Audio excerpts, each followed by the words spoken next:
Bonjour à tous et bienvenue dans cette nouvelle présentation pédagogique. Aujourd'hui, on s'attaque à un vrai poids lourd de la gestion de patrimoine, un élément absolument crucial mais, avouons-le, souvent très mal compris.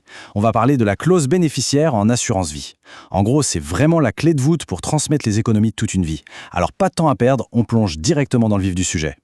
La grande question, le vrai cœur du problème en fait, c'est tout simplement à qui revient l'argent au décès de l'assuré. C'est la réflexion de base que n'importe quel souscripteur doit avoir. Concrètement, que se passe-t-il avec toute cette épargne accumulée patiemment pendant des années quand une personne vient à disparaître? Eh bien la réponse est loin d'être un simple détail administratif. La réponse à cette question, elle tient en deux mots qui ont un pouvoir absolument immense, la clause bénéficiaire. Concrètement, qu'est-ce que c'est? C'est cette fameuse petite disposition dans le contrat qui vient désigner formellement là où les personnes choisies pour récupérer le capital au décès. C'est un peu le GPS de l'épargne, si on veut. C'est ce texte et lui seul qui dicte la destination finale des fonds. Autant dire que ce n'est pas à prendre à la légère.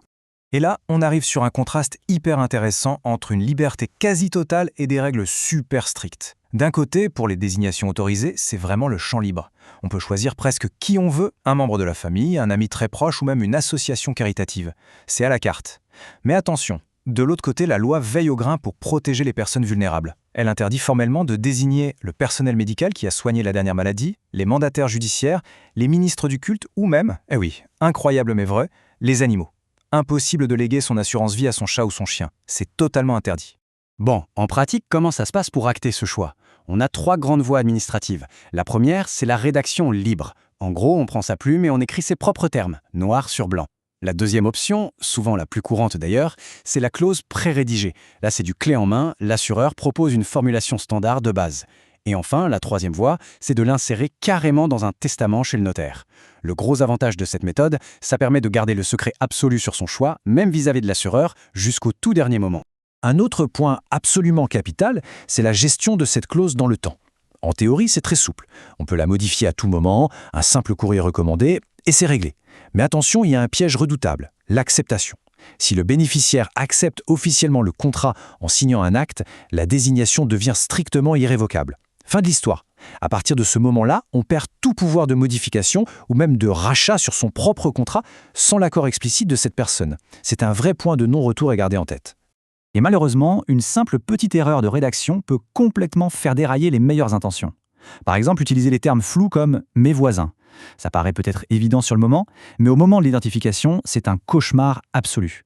Mais le vrai drame, l'erreur la plus classique et coûteuse, c'est d'oublier la fameuse mention « vivant ou représenté » quand on désigne ses enfants. Sans ces 3 petits mots, en cas de décès prématuré d'un enfant, ses propres enfants ne toucheront pas sa part. C'est terrible. Dernier conseil, on évite à tout prix les montants fixes en euros, on privilégie toujours les pourcentages, et bien sûr, on vérifie bien que le total de la répartition fait très exactement 100%. C'est purement mathématique. On l'aura bien compris, une précision chirurgicale dans la rédaction, c'est littéralement le seul et unique moyen de garantir que les économies toute une vie atterrissent exactement au bon endroit. Une simple virgule mal placée peut tout changer. Bref, pour clore cette présentation sur ce sujet aussi passionnant que délicat, je rappelle le point essentiel. Ceci ne constitue pas un conseil en investissement, ni une recommandation personnalisée. Rapprochez-vous de votre conseiller habituel pour plus de détails. Un grand merci d'avoir suivi ce décryptage et à très bientôt.